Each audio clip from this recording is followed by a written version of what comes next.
بھائی یہ سوال پوچھا ہے مفتی صاحب، ذی الحجہ کے آخری ایام چل رہے ہیں، ان دنوں میں حضرت عمر رضی اللہ تعالی عنہ پر خنجر سے حملہ کیا گیا تھا اور آپ چند دنوں کے اندر شہید ہو گئے تھے۔ حضرت عمر کی فضیلت پر بیان فرما دیں، آپ کے بارے میں یہ بات مشہور ہے کہ آپ حضرت علی کے داماد تھے، کیا یہ بات سچ ہے؟ حضرت عمر کی ذات پر بہت سے اعتراضات کیے جاتے ہیں، جن میں حضرت فاطمہ رضی اللہ تعالی عنہا کے گھر کا دروازہ جلانا اور حضرت فاطمہ پر تشدد کرنا جس سے آپ کا حمل ضائع ہو گیا سر فہرست ہیں معاذ اللہ۔ اس کے علاوہ حضرت عمر کے 3 طلاق والے مسئلے پر بھی بہت اعتراضات کیے جاتے ہیں۔ ایک خاتون ایک چینل پر کہہ رہی تھی کہ عمری قانون نے میری زندگی تباہ کر دی، کیونکہ عمری قانون میں، یعنی عمر والا قانون کو عمری قانون کہہ رہے ہیں، عمری قانون میں طلاق دینا بہت آسان کام ہے، اس کا جواب بھی عنایت فرما دیں۔ تیسری بات یہ ہے کہ حضرت عمر کی رائے کی تائید میں کئی بار قرآن کی آیات نازل ہوئی، ناظرین کو ان آیتوں کے بارے میں بھی بتا دیں۔ سب کچھ تو آپ نے ہی بتا دیا ہے، میرے بتانے کے لیے کچھ چھوڑا ہی نہیں آپ نے۔ دیکھو یہ جو حضرت فاطمہ پہ ظلم کے واقعات بیان کیے جاتے ہیں کہ حضرت عمر نے یہ کیا، حمل ضائع ہو گیا، یہ ہو گیا، وہ ہو گیا، وغیرہ وغیرہ، ہمیشہ کوشش کیا کرو باطل کے سوالات کا جواب دینے کے بجائے نا الٹا باطل سے سوال پوچھنا شروع کر دیا کرو۔ جب بھی آپ دفاعی پوزیشن میں اپنے آپ کو رکھو گے نا، سامنے والا بڑے بڑے جرائم کر کے بیٹھا ہوگا، وہ اپنے اوپر بات ہی نہیں آنے دے گا، وہ ہمیشہ آپ پر بوچھاڑ کرتا رہے گا، اور آپ دفاعی پوزیشن میں ایک کا جواب، دوسری بات کا جواب، تیسری بات کا جواب، یہ کبھی بھی طریقہ نہیں ہوتا۔ میں نے ایک واقعہ سنایا تھا کہ ایک صاحب آئے اور مجھے کہنے لگے کہ علماء دیوبند کے عقائد، آپ کے جو علماء دیوبند کے جو اکابر ہیں نا، ان اکابر کے عقیدے ٹھیک نہیں ہیں، میں آپ سے اس پہ مناظرہ کرنا چاہتا ہوں۔ مجھے کہنے لگے، میں نے کہا ٹھیک ہے، میں تیار ہوں اس کے لیے، لیکن آپ الزام لگاؤ گے علماء دیوبند کے جو اکابر تھے، جو ہمارے اکابر تھے، ان پہ الزام لگاؤ گے اور میں ان الزامات کا دفاع کروں گا، تو یہ برابری والی بات نہیں ہوئی۔ برابری والی بات یہ ہوگی کہ آپ ہمارے اکابر پہ الزام لگاؤ گے اور میں آپ کے اکابر پہ الزام لگاؤں گا۔ آپ نے، جیسے میں نے اپنے اکابر کا دفاع کرنا ہے، تو جو میں آپ کے اکابر پہ الزام لگاؤں آپ نے اس کا بھی دفاع کرنا ہے۔ یہ یک طرفہ بات نہیں ہوگی کہ آپ مجھے تھپڑ مارو اور اپنے منہ کو میں بچاتا رہوں بیٹھ کے۔ جب آپ کو میرے منہ پہ تھپڑ مارنے کی اجازت ہوگی اور میں بچاؤں گا تو میں بھی آپ کے لگاؤں گا اور آپ اپنا منہ بھی بچائیں گے۔ سمجھتے ہو کہ نہیں سمجھتے؟ یہ ہمیشہ بحث کا اصول ہے، یہ یاد رکھو۔ باطل کی کوشش ہوتی ہے آپ پہ چڑھ جائے وہ، اور اپنے آپ کو بالکل پہلے سے ہی محفوظ رکھ لیتا ہے وہ۔ بات سے بات نکلتی ہے نا، عیسائی آتے ہیں، عیسائی لوگ جو طنز کرتے ہیں، اسلام پہ اعتراض کرتے ہیں، نبی صلی اللہ علیہ وسلم نے اتنی عمر میں 9 سال کی لڑکی سے شادی کی، فلانا، یہ وہ جو ان کے الزامات ہوتے ہیں جہاد اور اسلام تلوار سے، جو 8-10 مشہور اعتراضات ہیں، ٹھیک ہے علماء اس کا بھی جواب دیتے ہیں، لیکن آپ بھی تو اعتراض کرو۔ بھائی آپ عیسیٰ کو خدا کا بیٹا کہتے ہو، ایک مخلوق کو خدا کا بیٹا کہہ رہے ہو، یہ زیادہ چھمبے کی بات ہے؟ یا حضرت عائشہ 9 سال میں بالغ ہو گئیں اور پیغمبر سے انہوں نے 50 سال کی عمر میں نکاح کیا اور ہمیشہ خوش زندگی گزاری، وہ اس پر بالکل بھی نادم نہیں تھی، وہ خوش ہیں، وہ آج بھی زندہ ہو کے آ جائیں، آپ ان سے پوچھیں کہ اگر دوبارہ ہم ماضی میں چلے جائیں اور آپ کی 9 سال کی عمر میں رخصتی ہو اور پیغمبر کی 50 سال عمر ہو، وہ کہیں گی دوبارہ میں یہ کام کروں گی، وہ تو اس رشتے پہ اتنا خوش تھی۔ تو آپ پہلے اس بات کا جواب دو کہ ایک خدا بھی ہے اور خدا کے بیٹے بھی ہیں عیسیٰ، اور یہ کیسے ممکن ہے؟ تو بجائے اس کے کہ ہم اعتراضات کے جواب دینا اگلے سے، دیکھو یہ میں اس لیے کہہ رہا ہوں کہ اسلام پہ جو اعتراضات ہوتے ہیں یہ اس لیے کرتے ہیں تاکہ ہماری نظر میں اسلام کو مشکوک کر دیں اور ہم اسلام کو چھوڑ دیں، یہی ہوگا نا؟ تو ہم اسلام چھوڑ کے جائیں کہاں؟ جدھر جانا ہے پہلے اس کا برحق ہونا تو ثابت کرو نا۔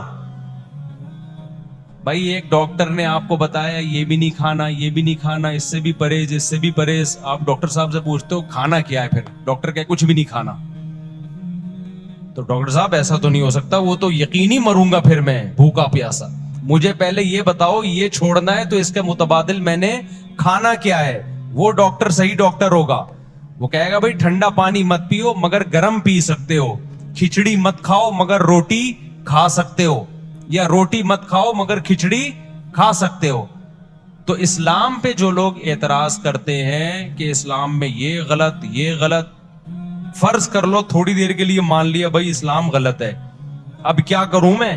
اب میرے پاس یا تو عیسائی مذہب ہے یا ہندو ہے, یا سکھ بن جاؤں یا میں ملحد ہو جاؤں, خدا ہی کا انکار کر دوں, تمام مذاہب کا انکار کر دوں. اگر اسلام پہ 10 اعتراضات ہوتے ہیں, الحاد پہ 1000 اعتراضات ہوتے ہیں, ہندو مذہب پہ 2000 اعتراضات ہوتے ہیں, عیسائیت پہ 3000 اعتراضات ہوتے ہیں. تو بھائی پہلے مجھے جو میں آپ پہ اعتراض کروں گا اس کا جواب دو. میں عیسائیت سے سیٹسفائی ہوں گا, پھر میں عیسائیت اور اسلام کو کمپیئر کروں گا آپس میں. سمجھ میں نہیں آ رہی میرا خیال ہے بات؟ تو کبھی بھی ایسا نہیں ہو سکتا کہ باطل آپ پہ اعتراض کرتے رہے, آپ جواب دیتے رہے جواب دیتے رہے, اس میں زندگیاں کھپ جائیں گی آپ کی, کچھ بھی حاصل نہیں ہوگا. وہ کوئی نیا اعتراض نکال کے لے آئے گا, کل وہ کوئی نیا اعتراض نکال کے لے آئے گا. تو بجائے اس کے کہ آپ جو لوگ حضرت عمر پہ اعتراض کرتے ہیں نا کہ حضرت فاطمہ کے ساتھ یہ کیا, حضرت فاطمہ کے ساتھ معاذ اللہ نقل کفر, سیدھا سیدھا ایک جواب دیا کرو کہ حضرت علی رضی اللہ تعالی عنہ اس وقت زندہ تھے یا نہیں تھے, سیدہ فاطمہ حضرت علی کی زوجہ تھیں یا نہیں تھیں.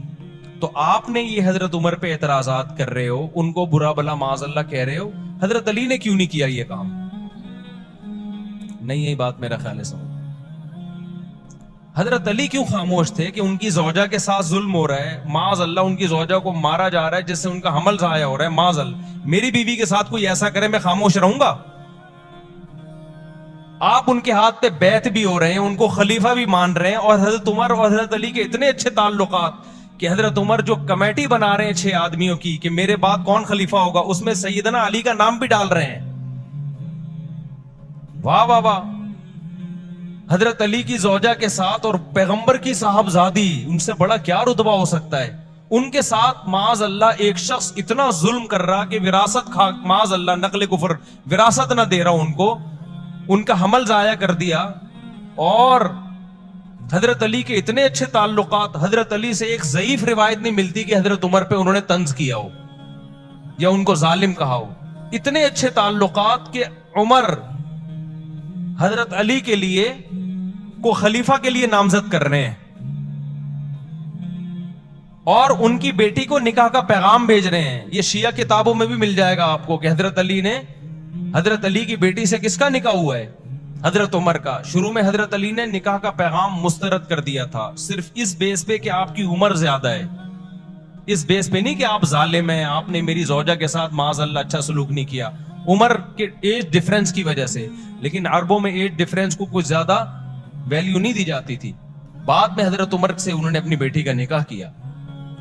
تو یہ کیا بات ہے, اپنی بیٹی کا نکاح بھی کر رہے ہیں, ان کو داماد بھی بنا رہے ہیں, اور ان سے مشورے بھی لے رہے ہیں. حضرت عمر کا کوئی مجلس ایسی نہیں ہوتی تھی اہم جس میں کوئی جدید مسئلہ آیا ہو اور انہوں نے سیدنا علی کو اس میں مشاورت کے لیے شریک نہ کیا ہو.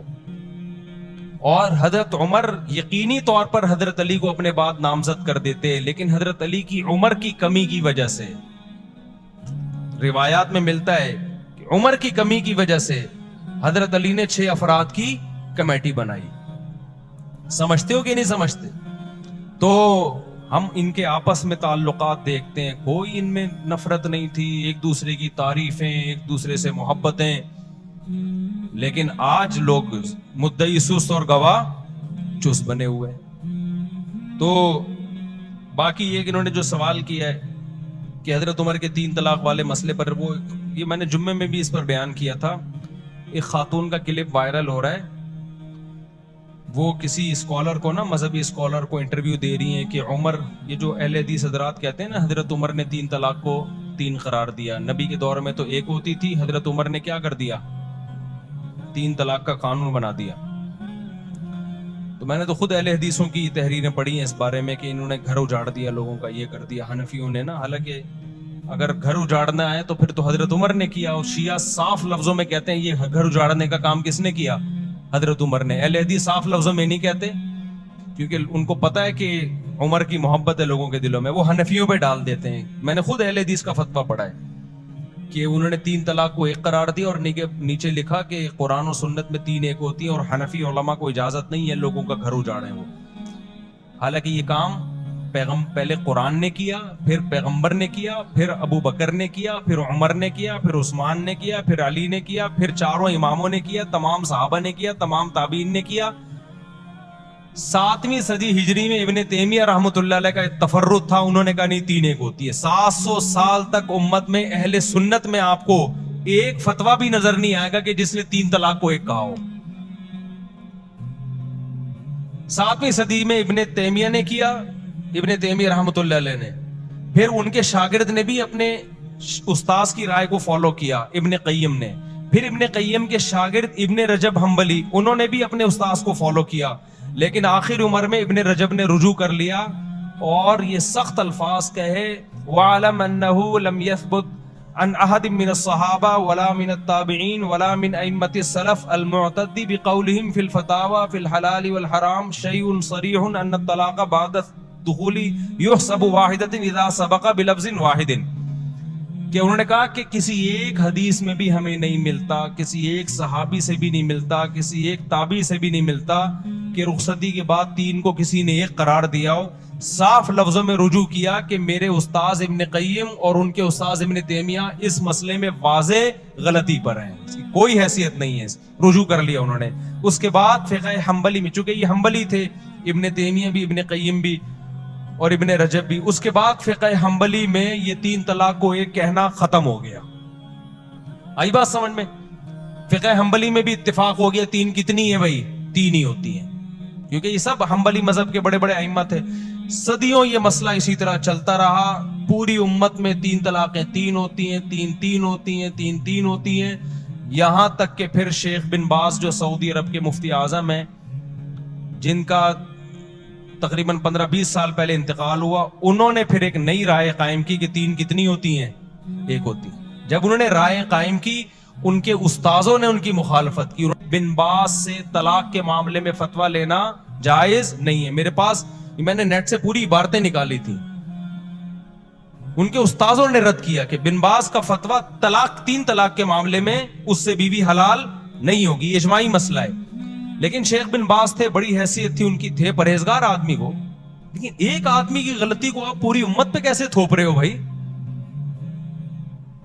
پھر کیا ہوا, سعودی عرب میں یہ مسئلہ اختلافی بن گیا. پھر جب اختلافی بنا تو پھر ہوا یہ کہ شیخ بن باز کے استاذ اور تمام حنبلی علماء وہ سارے 3 کے 3 ہونے کا فتویٰ دیتے تھے. بن باز کے پاس جب جاتا تو 3 کے 1 ہونے کا فتویٰ. پھر بن باز کے ہی قریبی لوگوں میں سے تھے شیخ صالح العثیمین, اللہ ان کی مغفرت فرمائے, بڑے عالم تھے. انہوں نے بھی بن باز کی رائے لی, 3 کتنی ہوتی ہیں, انہوں نے بھی کہا 1.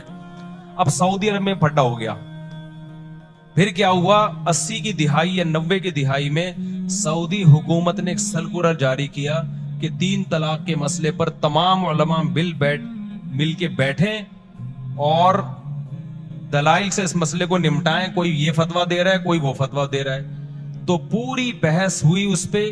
القرار کے نام سے ایک رسالہ لکھا گیا, اس میں بہت سارے علماء شریک ہوئے, ان علماء کے نام بھی اس رسالے میں. بڑی بحث ہوئی اس میں. وہ پورا رسالہ میرے پاس موجود ہے عربی میں, میں نے پورا رسالہ پڑھا ہے. وہ اتنی زبردست جاندار بحث ہوئی, 40-50 کتابوں کو کنگھالا گیا, علماء کے فتوے دیکھے گئے, قرآن و سنت کی روشنی میں بحث ہوئی, اور بالآخر یہ متفقہ فیصلہ کیا گیا کہ اکٹھی 3 طلاقیں 3 ہی ہوتی ہیں, 1 نہیں ہوتی. لیکن بن باز نے اس رائے سے اتفاق نہیں کیا, وہ اپنی رائے پر اڑے رہے. لیکن سعودی عرب کا پھر سرکاری قانون بنا کے عدالتوں میں یہ چلا دیا گیا بھئی 3 طلاق کو 3 ہی قرار دیا جائے گا, کیونکہ ہمارے پاس 1 ہونے کی کوئی معقول دلیل نہیں ہے. بڑا جاندار رسالہ ہے, میں نے پورا ایک لفظ پڑھا ہے اس رسالے کا, آج بھی موجود ہے, نیٹ پہ سرچ کرنے سے مل جائے گا. ہوا کیا پھر یہ ہوا کہ بن باز اسی رائے پہ قائم رہے, وہ 3 کو 1 کہتے رہے. اب جب سعودی عرب کی کورٹ میں جب کیس جاتا عدالت میں, تو کورٹ کہتی بھائی پورے علماء کا ایک فیصلہ ہے متفقہ، تو کورٹ سے 3 طلاق کو 3 ہی قرار دیا جائے گا. ہوتا یہ کہ لوگ کیا کرتے، جس کو بیوی رکھنی ہے وہ کورٹ میں جانے کے بجائے کہاں چلا جاتا؟ بن باز کے پاس چلا جاتا. وہی اختلاف دوبارہ شروع. حالانکہ اس مجلس میں علماء نے شیخ بن باز رحمہ اللہ تعالیٰ کو یہ نصیحت بھی کی تھی کہ اس طرح امت میں توڑ پیدا ہوگا. بہرحال بڑے عالم تھے، ہم کسی عالم کی گستاخی نہیں کرتے، ان کی اور نیکیاں بہت ہیں. ایک عالم سے غلطی ہو سکتی ہے، بات یہ کہ اس کی غلطی کو آپ ساری امت پہ تو نہ تھوپیں نا بھائی. آپ یہ کہہ دیتے بھائی ان کا ایک تفرد ہے، یہ آسان تھا. لیکن اب چونکہ سرکاری سطح پہ ان کو مفتی اعظم بھی بنا دیا گیا، لوگ اسی کو فالو کرتے چلے گئے. اس میں آسانی تھی، بیوی آرام سے حلال ہو رہی ہے، طلاق کا ریشو بھی اربوں میں بڑھ گیا، دھڑ دھڑ دھڑ طلاقیں. پھر ایک نتیجہ یہ نکلا کہ چونکہ گورنمنٹ لیول پہ ایک فتوے کی ویلیو ہوتی ہے، وہ سرکاری مفتی تھے، نتیجہ یہ نکلا کہ وہ جو عدالت کا فتویٰ تھا وہ ججوں کو بھی نہیں، اب جج بھی اس کو فالو نہیں کر رہے. پھر اب جو جو محمد بن سلمان آئے، ان کے دور میں تو میرا خیال ہے کورٹ کو آرڈر دے دیا کہ 3 کو 1 ہی قرار دو. تو یہ اسلام نہیں ہے میرے بھائی، سمجھ رہے ہو؟ یہ ذاتی آراء ہیں بعض مفتیوں کی. اسلام وہ ہے جو قرآن نے بیان کیا. الطلاق مرتان، طلاق 2 مرتبہ ہیں. اس میں قرآن نے نہیں کہا کہ اکٹھی دو یا ایک مہینے کے بعد دو. قرآن کہتا ہے فَإِن طَلَّقَهَا، تیسری دے دی تو فَلَا تَحِلُّ لَهُ مِن بَعْدُ، عورت تیسری کے بعد شوہر کے لیے حلال نہیں ہوگی جب تک دوسرے مرد سے نکاح نہ کر لے. تو یہ عمری قانون نہیں ہے، یہ قرآن کا قانون ہے. بخاری کی حدیث ہے، نبی صلی اللہ علیہ وسلم کی موجودگی میں عویمر اجلانی نے اپنی بیوی کو 3 طلاقیں دی. آپ صلی اللہ علیہ وسلم نے اس کو 3 ہی سمجھا، اس سے نکاح کو ختم سمجھا نبی صلی اللہ علیہ وسلم نے. بخاری کی حدیث ہے. اتنی ساری حدیثیں، میرا اس پر پورا ایک لیکچر موجود ہے، تو یہ کہیں بھی نہیں ہے. تو اس کو یہ کہنا عمری قانون، یہ شیعہ لوگ یہ جسارت کر سکتے ہیں بھائی. اہل سنت اس کو عمری قانون نہیں کہتے. عمر وہ قانون نہیں بنائیں گے جو پیغمبر کے قانون کے خلاف ہو. سمجھتے ہو کہ نہیں سمجھتے؟ یہاں اب وہ خاتون نے یہ کہا میرا گھر اجڑ گیا 3 طلاق کے بعد، میں مجبور ہو گئی ہوں حلالہ کرنے پر. وہ رو رہی ہیں، میں مجبور ہو گئی کس پر؟ دیکھو باطل جب بھی کوئی بات کر رہا ہوگا نا، بیچ میں ایک گڑبڑ کر رہا ہوگا، وہ اسی سے وہ لوگ اس کی اس بات کو نہیں اس طرف جاتے اور رونا دھونا شروع کرتے ہیں، ہائے بیچاری کے ساتھ ظلم ہو گیا. اسلام نے عورت کو حلالے پر مجبور کیا ہے. قرآن نے جب یہ کہا 3 طلاقیں دینے کے بعد عورت پہلے شوہر سے نکاح نہیں کر سکتی جب تک عدت کے بعد دوسرے مرد سے نکاح نہ کر لے، اس سے ہم بستری نہ ہو جائے اور وہ طلاق نہ دے دے، پھر عدت کے بعد پہلے سے کر سکتی ہے. اسلام، قرآن، حدیث یہ کہہ رہی ہے کہ عورت یہ کر سکتی ہے، یہ نہیں کہہ رہا کہ عورت کو اسلام اس پہ کیا کر رہا ہے، مجبور نہ کرے. بھائی کس نے کہا ہے کہ یہ کام کرے وہ؟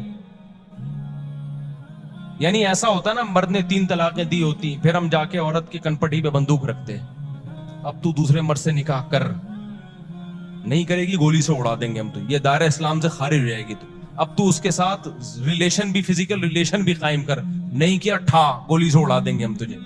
اب تو وہاں سے طلاق لے، نہیں طلاق لی ٹھا گولی سے اڑا دیں گے ہم تجھے. اب طلاق لینے کے بعد دوبارہ پہلے مرد سے تجھے نکاح کرنا پڑے گا، نہیں کیا ٹھا ہم گولی سے اڑا دیں گے. پھر عورت روتی بھی اچھی لگتی، ہائے ہائے میرے ساتھ کیا ہو رہا ہے، مجھے مردوں کے سے جو ہے نا ریلیشن قائم کروایا جا رہا ہے. بھائی اسلام نے کہا کہ اس مرد سے آپ کا نکاح اب ختم. اب آپ انجوائے کریں لائف کو، عدت کے بعد کسی اور مرد سے نکاح کریں. آپ آئی بات سمجھ میں؟ آپ اس مرد کے ساتھ زندگی گزاریں. اگر آپ کو وہ مرد سمجھ میں نہیں آ رہا، آپ کے پاس آپشن ہے، آپ اس سے طلاق مانگ سکتی ہیں. تو یہ بے عزتی کر رہا ہے اسلام یا عزت دے رہا ہے اس کو؟ آپشن ہے آپ کے پاس، ڈیورس مانگنے میں کوئی حرج نہیں ہے. صحابیہ کے ساتھ ایسا ہی ہوا، 3 طلاقیں ہوئی، دوسرے مرد سے انہوں نے نکاح کیا، ان کو وہ مرد سمجھ میں نہیں آیا، نبی کے پاس آئی، میں ان سے طلاق لینا چاہتی ہوں. اس میں کون سی بے عزتی کی بات ہے بھائی؟ پھر اگر وہ طلاق دے دے ٹھیک ہے، نہیں دے تو گزارا کرو اس کے ساتھ. دے دے تو عدت گزر گئی آپ کی، آپ جہاں چاہیں نکاح کریں، اس میں کوئی بے عزتی کی بات ہے؟ تو پرانے والے سے کرنا چاہیں وہاں بھی کر سکتی ہیں، اس میں کوئی بے عزتی کی بات ہے؟ کسی اور مرد سے نکاح کرنا جب بے عزتی نہیں ہے، تو پرانے والا جو اپنے بچوں کا باپ ہے اس سے نکاح کرنا کہاں سے بے عزتی ہو گیا؟ اصل میں اس میں تڑپے گا وہ جس کی بیوی ہے. عذاب میں کون آئے گا؟ مرد. بےعزتی مرد کی ہو رہی ہے, ٹھیک ہے نا, جس نے غصے میں طلاقیں نکال دی اور اب رو رہا ہے. اب اسلام کہہ رہا ہے نا نا نا نا نا, تیری یہ محبوبہ جس کو تو نے غصے میں چھوڑا ہے اب یہ کسی اور کے نکاح میں جائے گی, اور تو تیرے لیے وہ رات کیا ہوگی, ایسے جیسے آگ کے انگاروں پہ لیٹا ہوئے تو. اور آئندہ یہ لفظ زبان سے نکالنے سے پہلے تو 100 دفعہ سوچے گا. عذاب میں تو وہ آئے گا بندہ. دوسری بات یہ, خواتین یہاں یہ کہتی ہیں کہ جب عورت کو طلاق ہو گئی, ٹھیک ہے جی, وہ مجبور نہیں ہے کہ حلالہ کرے, وہ مجبور نہیں ہے, لیکن وہ بیچاری جائے گی کہاں؟ اس کا گھر تو اجڑ گیا نا, تو اس لحاظ سے تو وہ مجبور ہی ہے اپنا گھر بسانے کے لیے, اس کو یہ پروسیس سے گزرنا پڑے گا. اس کا جواب سمجھیں, وہ اس کا جو گھر اجڑا ہے نا اور نیا گھر بسنا ممکن نہیں ہے یا مشکل ہے, وہ اسلام کی وجہ سے نہیں, وہ اسلام کو فالو نہ کرنے کی وجہ سے. یہ بار بار میں بتاتا ہوں, کیونکہ صحابہ کے دور میں مرد نے اگر 3 طلاقیں دی اور عورت کا نکاح ختم, تو 20 رشتے اس کے لیے پہلے سے اچھے مردوں کے ہوتے تھے, کیونکہ ایک ایک آدمی 2 3 بیویاں رکھتا تھا. لڑکیاں مارکیٹ سے کیا تھیں, شارٹ تھیں. لوگ انتظار کرتے تھے کسی کی بیوی بیوہ ہو یا طلاق ہو تو میں نکاح کروں اس سے. تو عورت کا گھر اجڑتا ہی نہیں تھا. اب جو گھر اجڑ رہا ہے وہ اسلام کی وجہ سے نہیں, بلکہ ایک بیوی پر جو اکتفا سب نے کر لیا ہے اور خواتین کے لیے رشتے نہیں ہیں, اس کی وجہ سے ان کے لیے مسائل ہو گئے ہیں. تو یہ 3 طلاق کے 3 ہونے کا قصور نہیں ہے, یہ قصور اس کا ہے کہ اچھے مرد مارکیٹ میں کیا ہو گئے ہیں, شارٹ ہو گئے ہیں. اس کو پتا ہے مجھے پہلے والا جیسا ملے گا نہیں آئی میرا خیال ہے بات سمجھ میں. تو یہ عمری قانون نہیں ہے, یہ خدائی قانون ہے. حضرت عمر نے اس کو کیا کیا تھا, نافذ. اور پھر بھی اگر بات سمجھ میں نہ آئے تو میں نے آپ سے ایک بات کہی ہے کہ بجائے باطل کے اعتراضات کا جواب دینے کے آپ باطل پہ اعتراضات کرنا شروع کر دو. تو میرا باطل سے یہ اعتراض ہے کہ آپ کہتے ہو 3 طلاق کو 3 قرار دے کر عمر نے ظلم کیا. دیکھو 3 طلاق کے بارے میں حدیث کی الفاظ دیکھو, 3 طلاق کے 1 ہونے کے بارے میں جو اہل حدیث پیش کرتے ہیں کہ نبی کے دور میں 3 1 سمجھی جاتی تھی, ابو بکر کے دور میں بھی عمر نے 3 کو کیا کر دیا, 3. ہم کہتے ہیں وہ جو نبی کے دور میں 1 سمجھی جاتی تھی اس کا مطلب یہ نہیں ہے جو اہل حدیث بیان کر رہے ہیں, اس کا مطلب دوسری حدیث میں آتا ہے کہ زمانہ جاہلیت میں 3 کو 1 سمجھا جاتا تھا, اسلام نے اس کو کیا کر دیا, منسوخ. حضرت عمر کے دور میں بہت سے لوگوں کو پتہ ہی نہیں تھا کہ اب 3 1 نہیں ہے, 3 3 ہی ہوں گی. حضرت عمر نے 3 کو 3 نافذ کر دیا.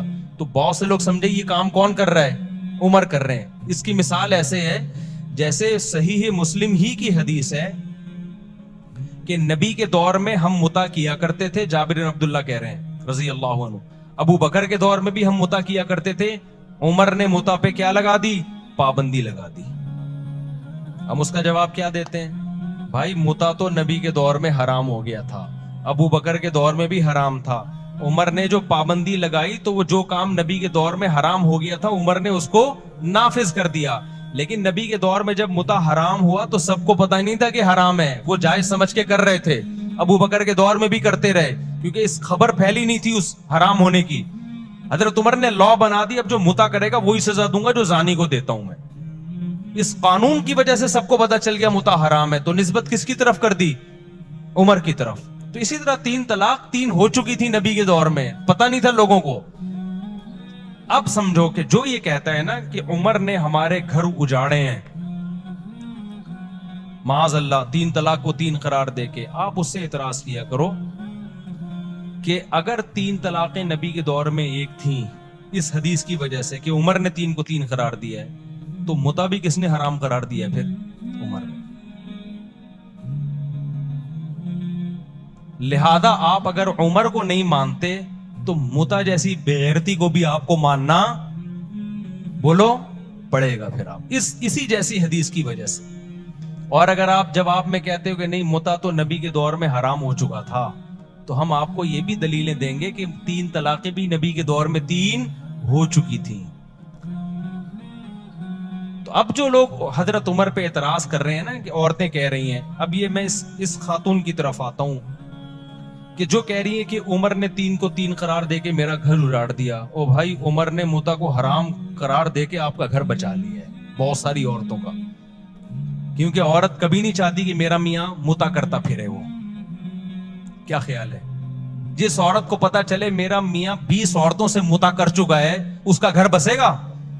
حضرت عمر نے متا پہ پابندی لگا کے کروڑوں عورتوں کا گھر بچا لیا کہ بیوی کے علاوہ تمہارے پاس کوئی آپشن نہیں ہے. متا پتہ ہے کیا ہوتا ہے جس کو یہ لوگ جائز قرار دیتے ہیں؟ متا یہ ہوتا ہے کہ جس پہ جس کو کہا جاتا ہے حضرت عمر نے حرام قرار دیا, وہ والے متا کی بات کر رہا ہوں. کون سا متا حرام قرار دیا؟ متا یہ ہوتا ہے کہ آپ کسی عورت سے ایگریمنٹ کر لیں 1 سال کا یا 6 مہینے کا یا 1 ہفتے کا, کوئی بھی ٹائم متعین کر لیں, 2 گواہ ہوں, ایجاب و قبول ہو کہ ہم دونوں ایک دوسرے کے لیے حلال ہیں 1 مہینے کے لیے یا 1.5 مہینے کے لیے یا 2 مہینے کے لیے یا 1 سال کے لیے یا 10 سال کے لیے, کوئی بھی ٹائم متعین کر دیں یا 1 گھنٹے کے لیے. اٹ از کالڈ, بولو نا, متا. ہم یہ کہتے ہیں کہ اس میں اور زنا میں رتی برابر بھی فرق, بولو, نہیں. جو لوگ متا کو حلال کہتے ہیں وہ کہتے ہیں نہیں اس میں بڑا فرق ہے, زنا میں ٹائم متعین نہیں ہوتا, عورت کے ساتھ منہ کالا کیا اور نکل لیے, اس میں ٹائم متعین ہے. آئی بات سمجھ میں؟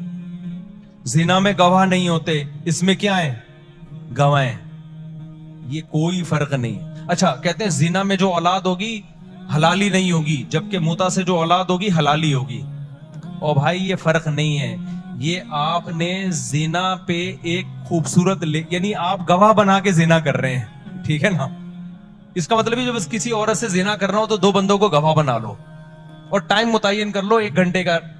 زنا میں بھی آج کل جو زنا ہو رہا ہے نا مارکیٹ میں, اس میں بھی طوائفیں کرائے پہ ایک ٹائم کے لیے ملتی ہیں, ٹائم ہوتا ہے ان کا. وہ پرانے زمانے میں زنا ہوتا تھا, گئے اور منہ کالا کر کے بھاگ گئے, کوئی دیکھ تو نہیں رہا.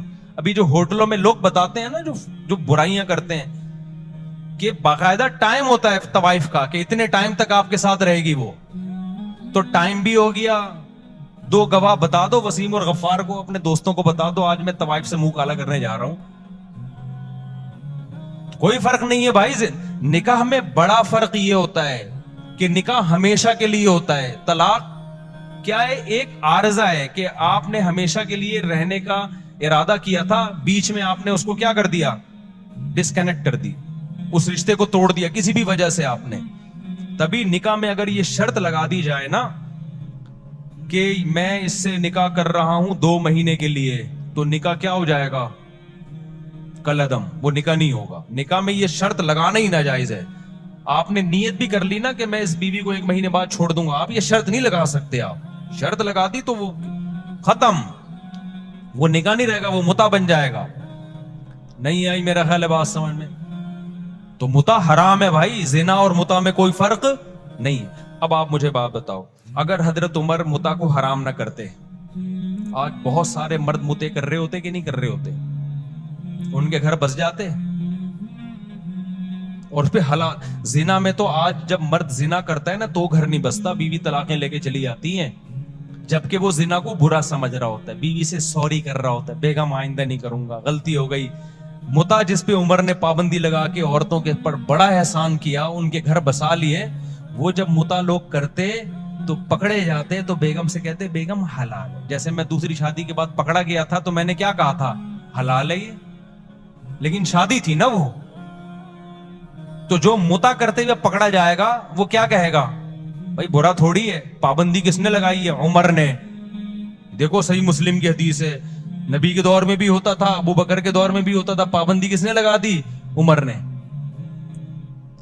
تو بتاؤ عمر عورتوں کا گھر اجاڑ رہا ہے یا بنا رہا ہے؟ عمر نے پابندی لگائی. کیا پابندی لگائی تھی؟ پابندی تو اس پہلے سے لگی ہوئی تھی. عمر نے بولا, حضرت عمر نے, اب جو متا کر کے آیا نا شادی شدہ کرے گا پتھروں سے مار کے رجم کروں گا, کیونکہ لوگ کہتے تھے یہ زنا نہیں ہے. حضرت عمر نے کہا ایسی کوئی دلیل نہیں سنوں گا میں.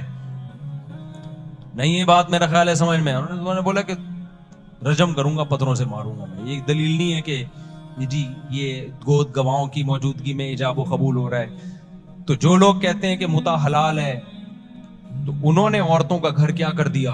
تباہ کر دیا.